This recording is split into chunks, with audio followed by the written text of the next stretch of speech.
Hello everyone, I am Renu Burman. Welcome to my channel. जैसा कि हम यूजीसी नेट की प्रिपरेशन कर रहे हैं, यूजीसी नेट से रिलेटेड जो हम टॉपिक डेली लेकर आते हैं वो आप लोगों के लिए ऐसा क्रक्स है कि आप अगर उन वीडियोस को देखते हैं तो आपकी इस टॉपिक से रिलेटेड प्रिपरेशन तो 100% होने वाली है। ये मेरा आप लोगों से दावा है, क्योंकि जो क्रक्स मैंने इस वीडियो में प्रोवाइड कराया है, जो क्रक्स मैं हर वीडियो में आपको प्रोवाइड कराती हूँ, वो ऐसा क्रक्स होता है कि इसको देखने के बाद आपको अपनी बुक्स को एक बार जस्ट देखने से ही वो टॉपिक आपको क्लियर होने वाला है। चलिए लेट्स स्टार्ट।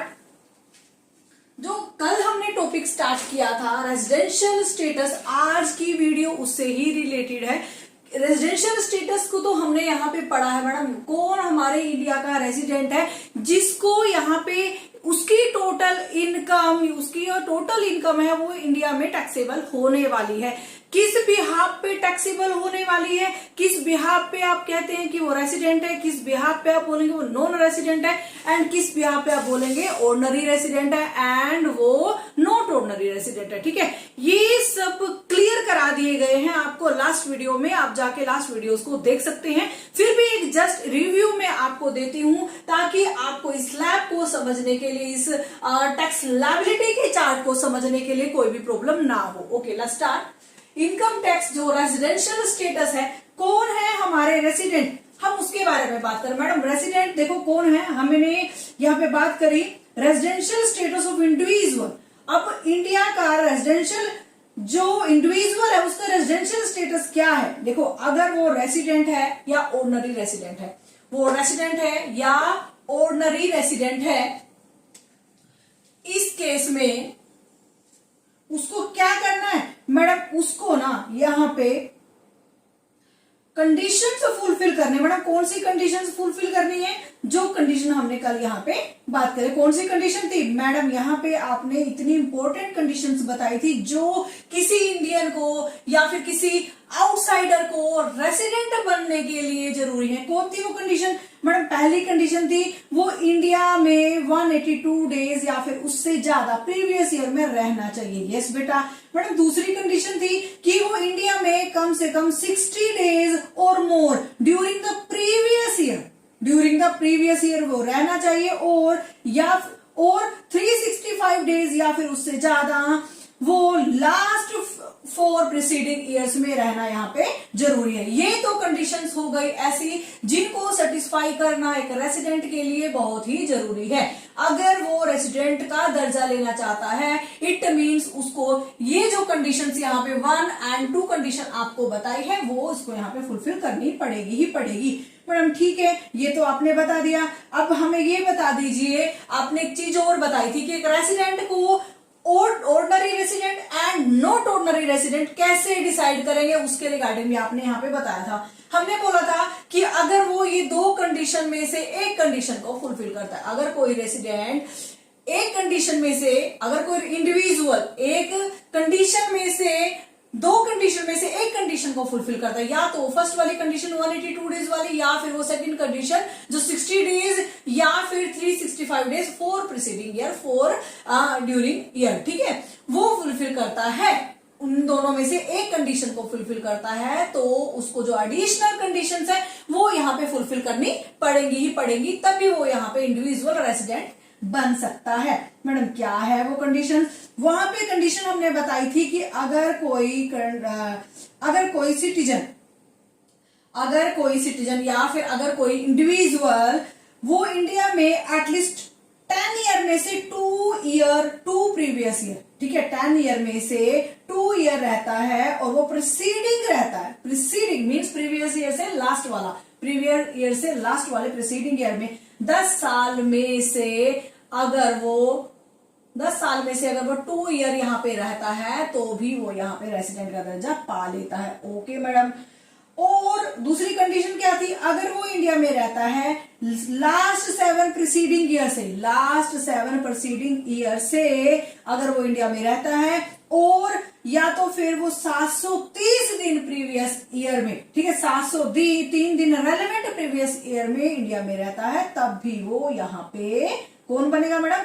वो रेसिडेंट बन जाएगा। ओके, मैडम ये तो आपने हमें basic condition and additional conditions के बारे में बता दिया। ओके बेटा, अब मैडम ये बता दीजिए हम कैसे डिसाइड करेंगे कि ये नॉन रेसिडेंट है या फिर ये ऑर्डिनरी रेसिडेंट है। ठीक है, या तो फिर वो नॉट ऑर्डिनरी रेसिडेंट है या फिर वो ऑर्डिनरी रेसिडेंट है। ठीक है मैडम, अगर वो ऑर्डिनरी रेसिडेंट बनना चाह रहा है, अगर वो ऑर्डिनरी रेसिडेंट बनना चाह रहा है तो जितनी भी बेसिक कंडीशंस हैं 1 एंड 2, जितनी भी बेसिक कंडीशंस हैं उन कंडीशन के साथ साथ जो एडिशनल कंडीशंस आपको बताई हैं वो उसको फुलफिल करनी पड़ेंगी, तभी वो यहाँ पे ऑर्डिनरी रेसिडेंट बन पाएगा। क्लियर? ओके मैडम, अगर वो नॉन रेसिडेंट जो है, नॉट ऑर्डिनरी रेसिडेंट है, तो उसकी कंडीशन क्या है? उसकी कंडीशन ये है कि उसको एक तो बेसिक कंडीशन यहाँ पे फुलफिल करनी पड़ेगी, एक तो बेसिक कंडीशन उसको यहाँ पे बेसिक कंडीशंस को पूरा करना पड़ेगा, बट एडिशनल कंडीशंस को अगर वो पूरा नहीं करता है तो वो कौन हुआ मैडम? वो कौन हुआ? नॉट ऑर्डिनरी रेसिडेंट यहाँ पे हो जाता है। Okay clear? ओके मैडम, ये भी आपने बता दिया। अब दोबारा से इसका एक रिव्यू आपको दे देती हूं। रेजिडेंशियल स्टेटस ऑफ इंडिविजुअल अगर आपको निकालना है, किसका? रेजिडेंशियल स्टेटस ऑफ आपका इंडिविजुअल निकालना है, ऑर्डिनरी का या नॉट ऑर्डिनरी का या फिर आपका एनआरआई का। ठीक है, नॉट रेसिडेंट का। मैडम अगर वो ऑर्डिनरी और रेसिडेंट है तो उसको जो कंडीशंस है वो सेटिस्फाई करनी पड़ेगी। ठीक है, एक या दोनों में से एक कंडीशन पूरी करनी पड़ेगी और साथ में उसको जो एडिशनल कंडीशंस है वो भी पूरी करनी पड़ेगी। ठीक है मैडम, अगर वो नॉट ऑर्डिनरी है तो नॉट ऑर्डिनरी के कंडीशन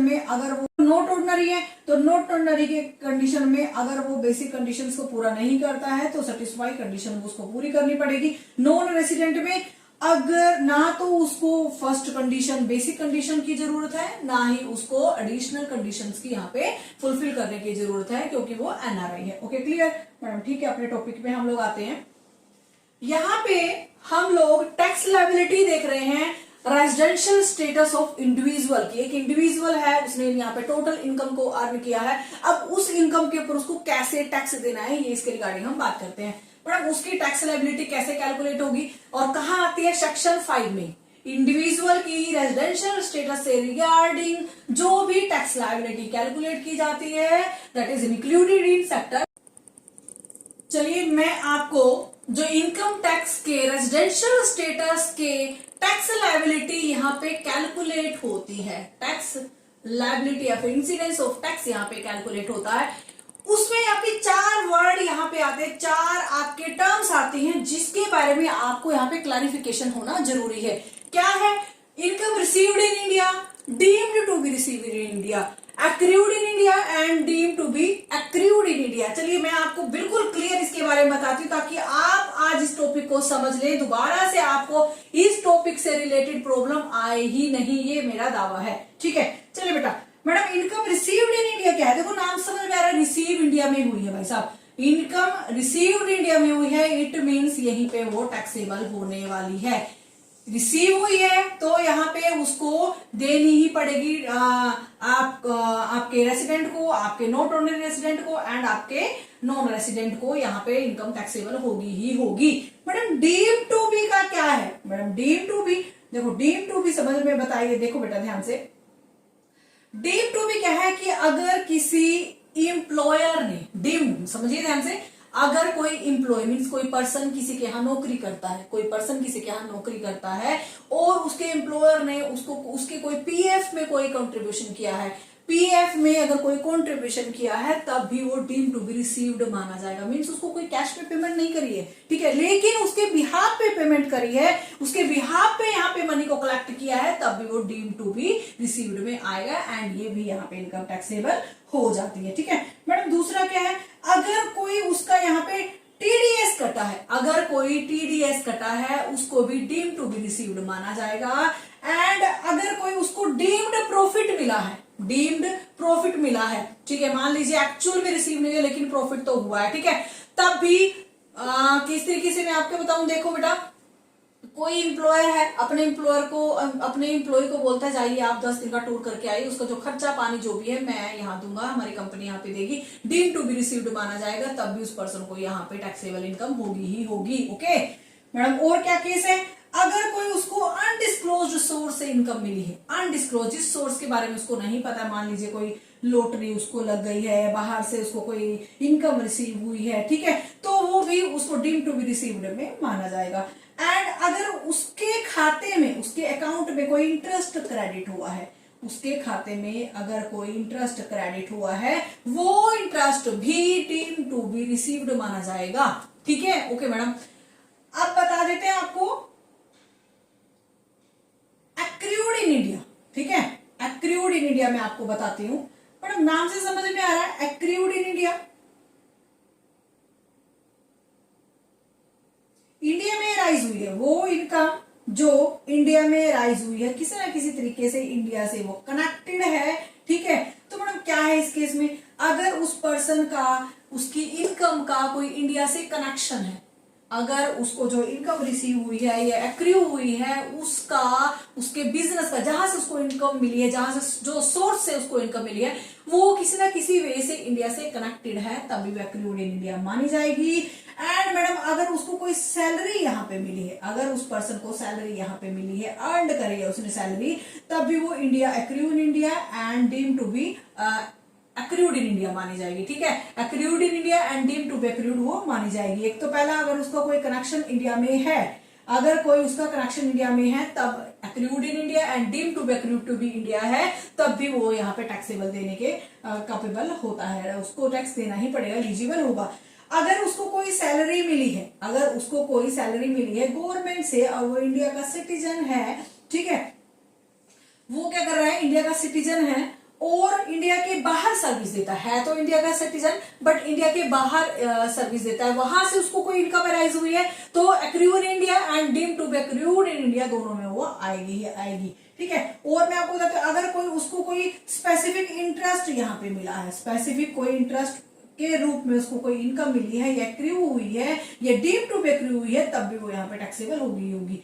अगर उस पर्सन को कोई इनकम मिली है रॉयल्टी, अगर उस पर्सन को कोई रॉयल्टी से कोई इनकम मिली है, तब भी वो accrue in India and deem to be accrued मानी जाएगी। अगर उस पर्सन को कोई इनकम रिसीव हुई है, कोई टेक्निकल सर्विसेज उसने बाहर दी थी, इंडिया से बाहर दी है, ठीक है, जो इंडिया है तो वो पर्सन इंडिया का, लेकिन उसने अपनी टेक्नीशियन सर्विस बाहर दी है, तो वो accrue in India and deem to be accrued India में आ जाती है। अगर उसको कोई रिसिप्ट मिला है नॉन रेसिडेंट से, उसका कोई अंकल है बाहर रहते हैं, विदेश में, ऑस्ट्रेलिया रहते हैं, लेकिन उसको यहाँ पे इंडिया में वो गिफ्ट के तौर में वो मनी मिली है, गिफ्ट के तौर में कुछ भी मिला है, चाहे वो एक्रू, तब भी वो accrued in India deem to be accrued in India मानी जाएगी, चाहे वो इंडिया से रिलेटेड नहीं है, लेकिन वो डीम टू बी इंडिया तो वो मानी जाएगी। ठीक है मैडम, अब इंडिया का कनेक्शन किस तरीके से, ये हमें बता दीजिए। बार बार आप बात कर रहे हैं इंडिया का connection, India connection means resident connection. ठीक है, रेसिडेंट का इंडिया से किस तरीके से कनेक्शन है कि उसकी इनकम यहाँ पे टैक्सेबल हो रही है। ठीक है मैडम, अगर उसका कोई बिजनेस इंडिया से अराइज हो रहा है या फिर यहीं से एक्रू हो रहा है, ठीक है, कोई भी ऐसी इनकम जो इंडिया से एक्रू हो रही है या फिर अराइज हो रही है, और डायरेक्टली या फिर इनडायरेक्टली, डायरेक्टली एंड इनडायरेक्टली, अगर उसे कोई इनकम इंडिया में एक्रू हो रही है या अराइज हो रही है, चाहे वो डायरेक्टली सोर्स से, चाहे वो इनडायरेक्टली सोर्स से, इट मींस उसका इंडिया से कनेक्शन है, तो वो यहाँ पे टैक्स देने के एलिजिबल है। मैडम दूसरा पॉइंट क्या है, अगर उसकी कोई प्रॉपर्टी या कोई एसेट, अगर कोई उसकी प्रॉपर्टी या फिर कोई एसेट या किसी और चीज से उसको यहाँ पे इंडिया में अगर कोई उसकी प्रॉपर्टी है या फिर कोई एसेट है, वहां से उसको कोई इनकम राइज होती है, तब भी उसका इंडिया में कनेक्शन है, क्योंकि उसकी प्रॉपर्टी इंडिया में है। ठीक है, तब भी उसका यहाँ पे रेजिडेंट का कनेक्शन यहाँ पे माना जाएगा। और अगर उसको कोई कैपिटल एसेट ट्रांसफर हुई, मान लीजिए किसी ने उसको बोला है, ठीक है, अभी जो प्रॉपर्टी मेरी है आज से ये तेरी हुई, ठीक है, तो अगर उसको कोई ऐसी प्रॉपर्टी मिलती है, कोई ऐसी कैपिटल एसेट मिलती है जो इंडिया में सिचुएटेड है, मान लीजिए कोई पर्सन है बाहर विदेश में रहता है, एंड उसको इंडियन प्रॉपर्टी जो उसके दादा की रिसीव होती है, ठीक है, तब भी उसका इंडिया में कनेक्शन माना जाएगा। ये हर केस में, जो ये 3 केस मैंने आपको बताए हैं, इन केस में उसका रेजिडेंशियल स्टेटस दिखता है कि वो इंडिया से कनेक्टेड है और वो इंडिया के लिए टैक्स पे करने का एलिजिबल है। Okay, clear madam? ठीक है, आपने सब incidence of tax means tax liability क्या है एक इंडिविजुअल की रेजिडेंशियल स्टेटस के रिगार्डिंग, जो कवर अप होती है सेक्शन 5। कौन से सेक्शन में? सेक्शन 5 में एक इंडिविजुअल की रेजिडेंशियल स्टेटस की टैक्स लायबिलिटी कैलकुलेट होती है। कैसे कैलकुलेट होती है मैडम? ये आपने यहाँ पे 7 हमें हेड बताए हैं। इन हेड में हम यहाँ पे डिसाइड कर रहे हैं कि रेसिडेंट को या फिर ऑर्डिनरी रेसिडेंट को या फिर रेसिडेंट या नॉट ऑर्डिनरी रेसिडेंट को या फिर नॉन रेसिडेंट को यहाँ पे इनकम, उसकी टोटल इनकम किस तरीके से टैक्सेबल होने वाली है या फिर नहीं होने वाली है। इस टॉपिक को मैं कराने से पहले आपके जो ये मेन चीजें हैं, income accrued, deem to be accrued, received और डीम टू बी रिसीव्ड, मैं आपको करा देती हूं ताकि आपको जब ये चार्ट आप पढ़े आपको बिल्कुल समझने में प्रॉब्लम ना हो। Let's start madam.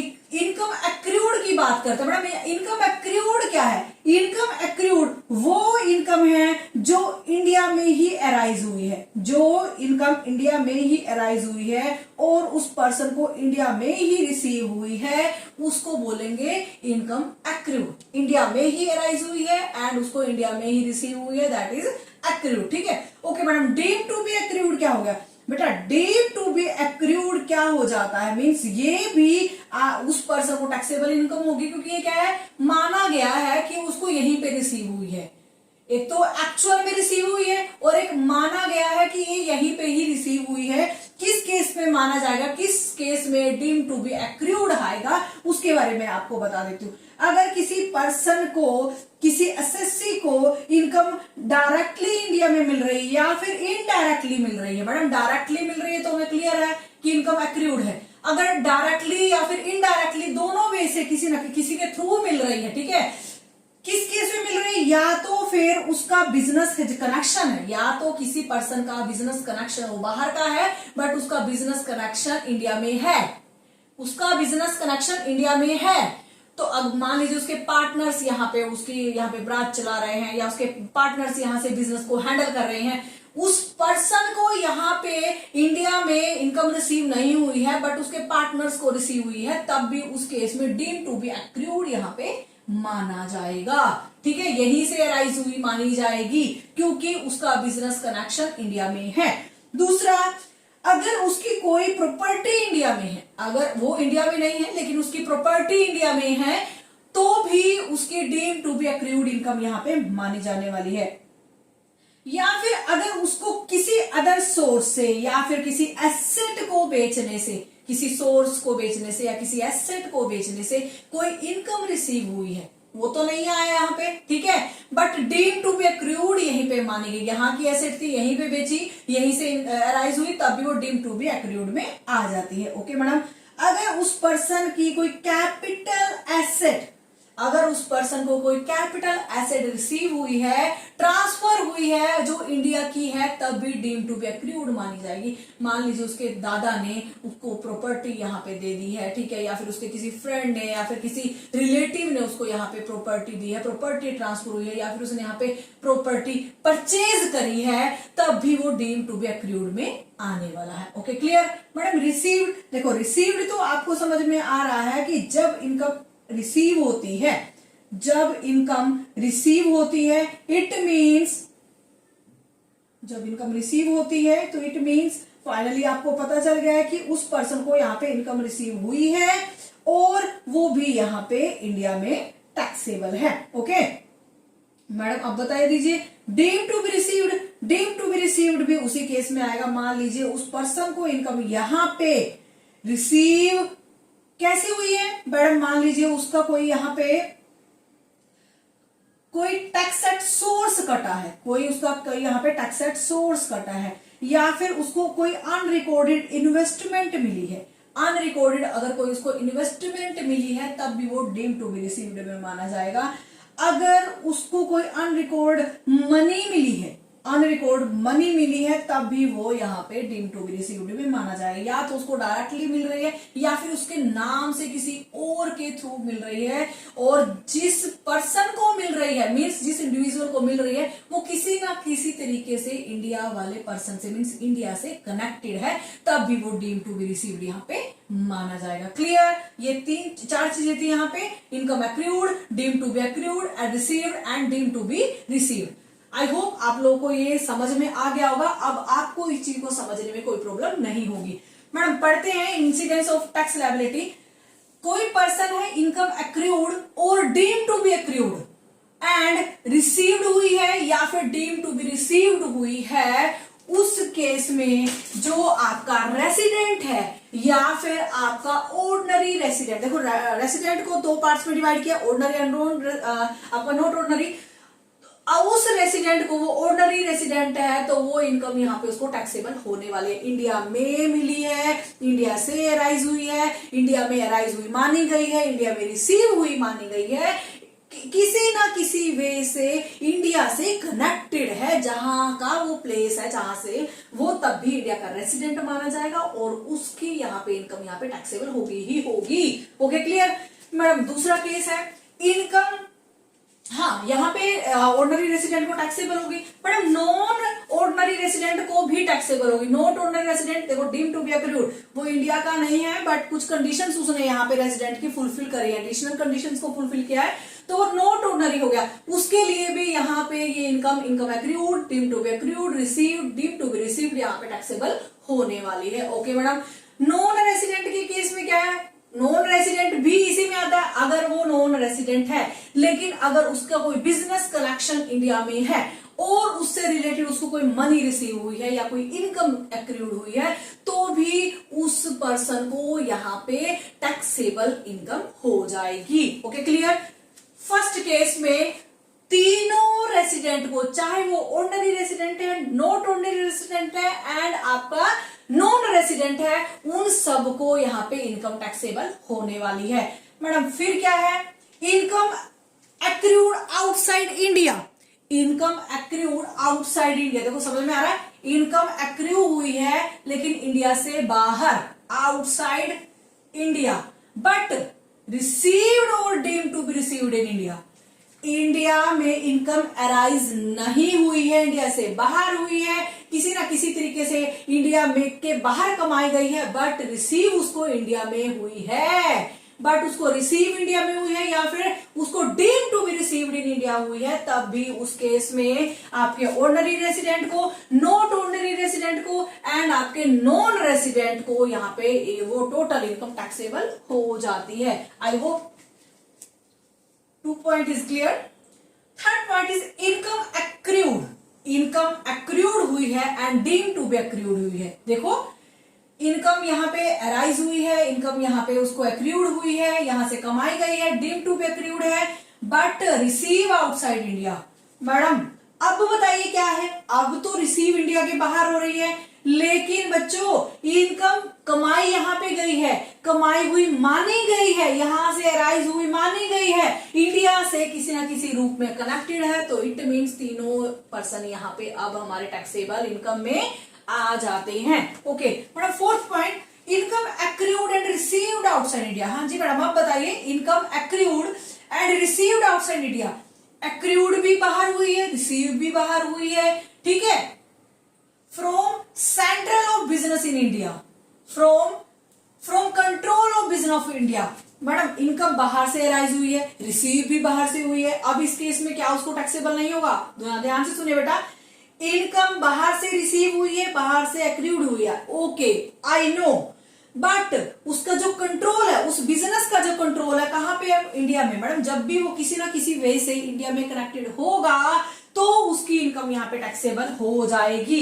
कैसे मैडम, किस किस को होगी? देखो ऑर्डिनरी रेसिडेंट को यहाँ पे होगी एंड आपके नॉट ऑर्डिनरी को भी होगी, बट यहाँ पे जो आपका नॉन रेसिडेंट है उसको यहाँ पे कोई भी टैक्स नहीं देना है, क्योंकि अब जो इनकम रिसीव हुई है उसको हो सकता है कि वो इंडिया, हो सकता है कि जिस बिजनेस के लिए वो काम कर रहा है वो इंडिया से कंट्रोल है, बट एम्प्लॉय वो उस कंट्री का है जो जिस कंट्री में उसे यहाँ पे इनकम रिसीव हुई है। Okay madam, clear.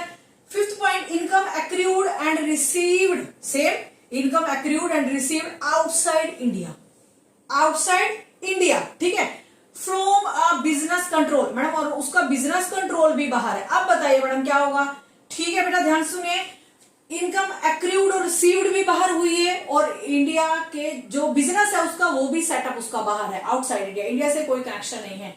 But India से कनेक्शन क्यों नहीं है? क्योंकि अगर वो ऑर्डिनरी रेसिडेंट है, अगर वो ऑर्डिनरी रेसिडेंट है तो इट मीन्स उसके तो बेसिक कंडीशन उसने फुलफिल कर रखी है, एडिशनल कंडीशन फुलफिल कर रखी है, उस केस में भी ऑर्डिनरी रेसिडेंट तो फंसेगा ही फंसेगा। हर केस में जो आपका ऑर्डिनरी रेसिडेंट है जब तक फंसेगा जब तक कोई किसी ना किसी तरीके से वो इंडिया से कनेक्टेड रहता। मैडम यहाँ पे कैसे कनेक्टेड है? देखो, वो जिस बिजनेस और प्रोफेशन से वो जुड़ा हुआ है, देखो इंडिया से बाहर है एंड बिजनेस एंड प्रोफेशन भी बाहर है, बट वो पर्सन इंडिया का है, ठीक है, वो पर्सन इंडिया का है और वो उस कंपनी के लिए काम कर रहा है, वो उस कंपनी के लिए काम कर रहा है। अगर उस कंपनी के लिए काम करेगा तो इट मीन्स रेजिडेंट तो इंडिया का है ना, टैक्स कहाँ देना पड़ेगा उसको? मैडम उसको टैक्स यहाँ पे इंडिया में देना पड़ेगा। एंड नॉट ऑर्डिनरी रेसिडेंट के केस में क्या है? नॉट ऑर्डिनरी रेसिडेंट यहाँ पे बच जाता है। मैडम क्यों बच जाता है? देखो, नॉट, वो तो इंडिया का है ही नहीं, उसने यहाँ पे बेसिक दोनों कंडीशंस को फुलफिल नहीं किया है, ठीक है, तो वो नॉट ऑर्डिनरी हो गया। नॉट ऑर्डिनरी के केस में ना तो वो इंडिया का है, ना तो वो इंडिया से उसको कोई इनकम रिसीव हुई है, ना तो उसका जो बिजनेस जिसमें काम कर रहा है वो इंडिया से रिलेटेड नहीं है, तो यहाँ पे वो टैक्सेबल नहीं आएगा। एंड नॉन रेसिडेंट तो बिल्कुल फ्री है, क्योंकि इंडिया से कोई लेना देना ही नहीं है, इंडिया से तो कोई लेना देना ही नहीं है, तो इट मीन्स यहाँ पे नॉन रेसिडेंट को कुछ भी यहाँ पे टैक्सेबल होने वाला नहीं है। चलिए सिक्स्थ पॉइंट करते हैं, income accrued and received outside India. ध्यान सुनना बेटा, पजल नहीं होना है, हर चीज को क्लैरिफाई कर दिया गया है, फिर भी अगर आपको लगता है तो मैं दोबारा से आपको बता दूंगी। Income accrued and received outside India, ठीक है, इन प्रीवियस ईयर, एक्रूड भी बाहर से हुई है, रिसीव भी बाहर हुई है, तो क्या होगा? मैडम एक्रूड जहां से कमाई गई है और जहां पे रिसीव हुई है, बट वो है तो पर्सन ही, जैसे मान लीजिए इंडिया का पर्सन बाहर काम करने के लिए चला जाता है, अब है तो वो इंडिया का ही ना, इंडिया का रेसिडेंट है ना वो, तो काम करने के लिए अगर चला गया है, बाहर से इनकम रिसीव हुई है, बाहर से एक्री हुई है प्रीवियस ईयर में, तो यहाँ पे उसको टैक्सेबल देना ही देना पड़ेगा। बट नॉन रेसिडेंट इस केस में भी सॉरी आपका नॉन ऑर्डिनरी रेसिडेंट भी यहाँ पे बच जाएगा, एंड एनआरआई तो हमने यहाँ पे छोड़ ही दिया है।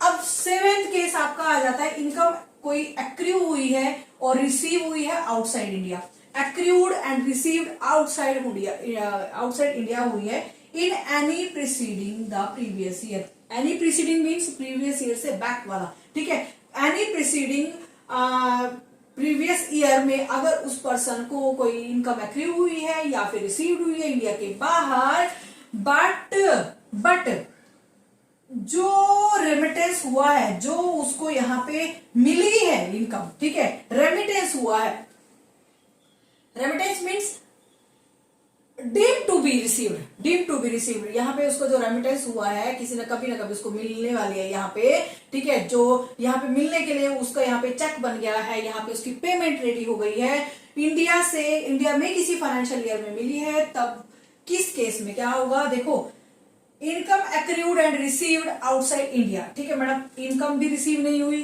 एंड एक्रू भी नहीं हुई, किसी भी फाइनेंशियल ईयर में नहीं हुई, बट जो उसका बाद में रेमिटेंस उसका करंट फाइनेंशियल ईयर में मिलता है, बाद में मिलता है मैडम, जिस साल में उसने यहाँ पे इस प्रीवियस ईयर में उसने यहाँ पे इनकम कमाई नहीं है, कोई मिली नहीं है, लेकिन आने वाले टाइम में मिल जाती है, तो उस पर्सन के लिए इस करंट ईयर में, इस करंट फाइनेंशियल ईयर में ये वाली जो इनकम है नॉट टैक्सेबल हो जाएगी। मान लीजिए आज की जो मनी है, आज ना तो उसने यहाँ से कमाई है, ना तो एक्री हुई है, ठीक है, और किसी प्रीवियस ईयर में नहीं हुई है, बाद में उसको रेमिटेंस किसी इंडिया में मिलता है, बाद में उसको कोई रेमिटेंस इंडिया में मिलता है, किसी फाइनेंशियल ईयर में, तो उसका यहाँ से कोई लेना देना नहीं है, ठीक है, कोई भी लेना देना नहीं है। मान लीजिए मेरे को रिलेटिव्स है, मुझे कभी कोई गिफ्ट देते हैं, ठीक है, मैं रहती हूँ इंडिया की, मैं नहीं हूँ इंडिया से, मैं बाहर रहती हूँ, लेकिन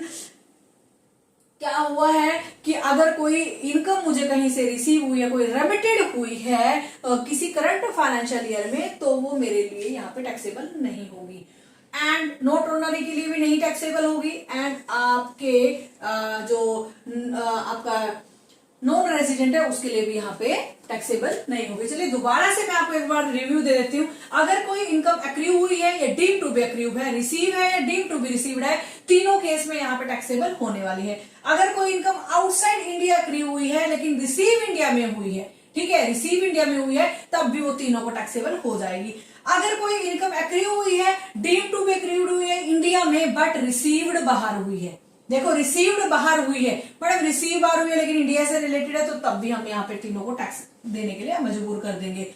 इनकम कोई आउटसाइड इंडिया मिली है और जो कंट्रोल है इंडिया का है, तो तब भी मैडम उसको टैक्सेबल होगा, बट नॉट ऑर्डिनरी का सॉरी आपका नॉन रेसिडेंट का यहाँ पे कोई लेना देना नहीं है, क्योंकि वो रेसिडेंट यहाँ का है ही नहीं, ना ही उसका यहाँ कोई बिजनेस प्रोफेशन है, ठीक है।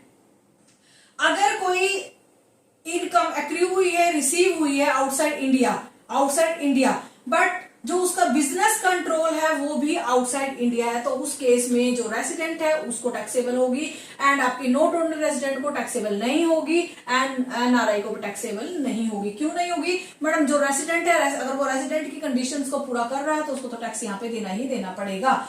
इनकम अगर कोई एक्रू हुई है, रिसीव हुई outside India in previous year, ठीक है, किसी प्रीवियस ईयर में वो एक्रू भी बाहर से हुई है, रिसीव भी बाहर से हुई है, तो फिर से हमारा जो रेसिडेंट है वो तो फंसेगा ही फंसेगा, और ऑर्डिनरी रेसिडेंट फंसेगा, क्योंकि इन्होंने बेसिक एंड एडिशनल कंडीशंस को फुलफिल किया हुआ है, तभी वो रेसिडेंट के उसमें आए थे, ठीक है, रेसिडेंट के गोल चक्कर में आए थे, तभी वो यहाँ पे टैक्सेबल उनकी इनकम हो जाएगी। एंड आपका जो नॉट ऑर्डिनरी रेसिडेंट है नॉट टैक्सेबल है, एंड आपकी जो नॉन रेसिडेंट है उसके लिए भी यहाँ पे टैक्सेबल नहीं है।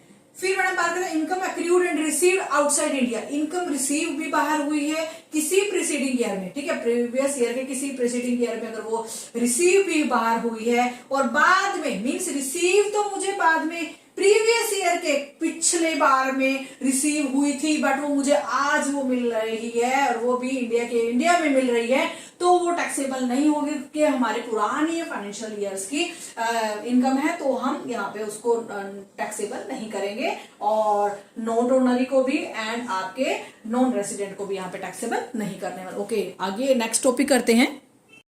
चलिए, अब जो रेसिडेंट और असेसी है, कंपनी और फर्म के केस में कैसे इनकम टैक्सेबल होगी, मींस इंडिविजुअल और एचयूएफ का हमने अभी अभी किया, ठीक है, उसके अलावा कौन बच गया मैडम? अदर ये पार्टीज बच गई, कंपनी एंड फर्म बच गए, इनके लिए टैक्स असेसमेंट आप कैसे बताएंगे?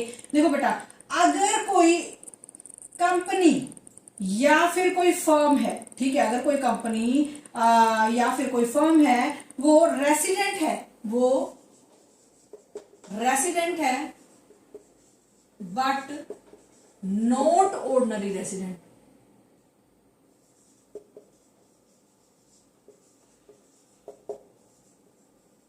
नॉट ऑर्डिनरी रेसिडेंट है, ठीक है, बट वो रेसिडेंट है एंड नॉट ऑर्डिनरी रेसिडेंट है, वहां पे हम इसके लिए कोई भी क्लासिफिकेशन नहीं करेंगे। अगर कोई कंपनी या फर्म वो हमारी रेसिडेंट है बट वो NOR में आती है, रेसिडेंट तो है बट NOR में आती है, यहाँ पे हम उसको यहाँ पे कोई भी क्लासिफिकेशन नहीं देंगे, उसकी हर इनकम यहाँ पे टैक्सेबल होगी। मैडम कौन सी इनकम टैक्सेबल होगी?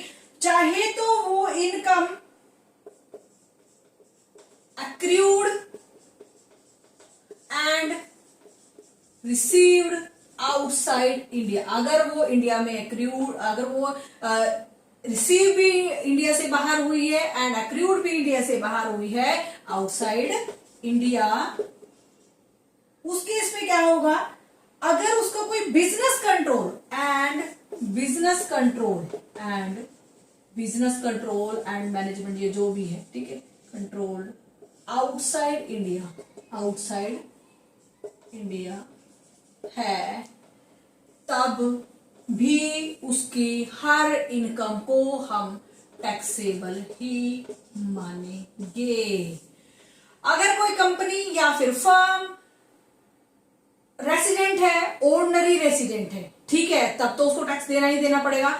बट अगर वो रेसिडेंट है, नॉट ऑर्डिनरी रेसिडेंट है, हमने तो उसको इस कैटेगरी में लिया ही नहीं। हम किसी कंपनी और फर्म को रेसिडेंट एंड एनओआर की means resident and not only resident की फैसिलिटी नहीं देते हैं, यहाँ पे हमने इसको कैंसिल कर दिया।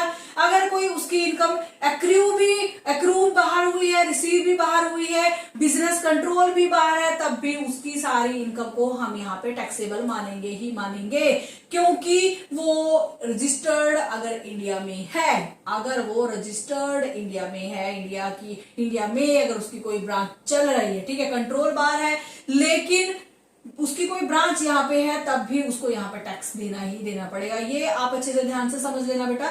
इंडिविजुअल और एचयूएफ का हमने अभी अच्छे से करा है, एंड जो आपकी कंपनी और फर्म के ऊपर भी सेम ही केस अप्लाई होता है, बट जो आपका रेसिडेंट और नॉट ऑर्डिनरी रेसिडेंट है, वो केस मैंने आपको बताया है कि अगर वो कंपनी या firm resident and not ordinary resident है, तो अगर उसको कोई इनकम रिसीव हुई है बाहर इंडिया से और उसका बिजनेस कंट्रोल भी बाहर है, तब भी उसको यहाँ पे हमें इनकम, उसकी टोटल इनकम को हम यहाँ पे टैक्सेबल करेंगे ही करेंगे, तब भी उसको यहाँ पे इंडिया में टैक्स देना ही देना पड़ेगा। ओके, चलिए आगे करते हैं।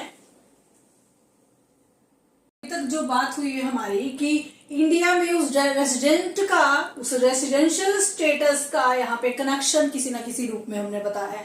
अब वो क्या एक्सेप्शन है, मीन्स उसका कोई भी बिजनेस कनेक्टेड नहीं है, उसका कोई भी बिजनेस कनेक्शन नहीं है, तो इस केस में क्या होगा मैडम, कैसे कौन कौन से एक्सेप्शनल केस हैं जहां पे उसका कोई भी बिजनेस कनेक्शन इंडिया से जॉइंट नहीं है और वो टोटली नॉन रेसिडेंट है। कैसे मैडम, एक कोई न्यूज एजेंसी मान लीजिए कोई बाहर की कंट्री का कोई न्यूज़मैन है, ठीक है, वो इंडिया की न्यूज को कवर करता है, एंड उस न्यूज को बाहर की कंट्री के टीवी पे उसको मॉडिफाई करके, उसको ट्रांसलेट करके, उसकी लैंग्वेज को चेंज करके बाहर दिखाते हैं, तब भी उसका यहाँ पे इंडिया से कोई कनेक्शन नहीं माना जाएगा। Clear madam. अगर कोई ब्रोकर है, बाहर का ब्रोकर है, यहां से कोई डीलिंग करता है, कोई ब्रोकरेज का कोई काम करता है, ठीक है, सेल परचेज से रिलेटेड है, बट उसको यहाँ इससे रिलेटेड कोई कमीशन मिलता है, वो है बाहर का और कमीशन भी बाहर से राइज हो रहा है, तब भी वो इंडिया से कोई भी कनेक्टेड नहीं है, कोई भी उसका बिजनेस कनेक्शन नहीं है।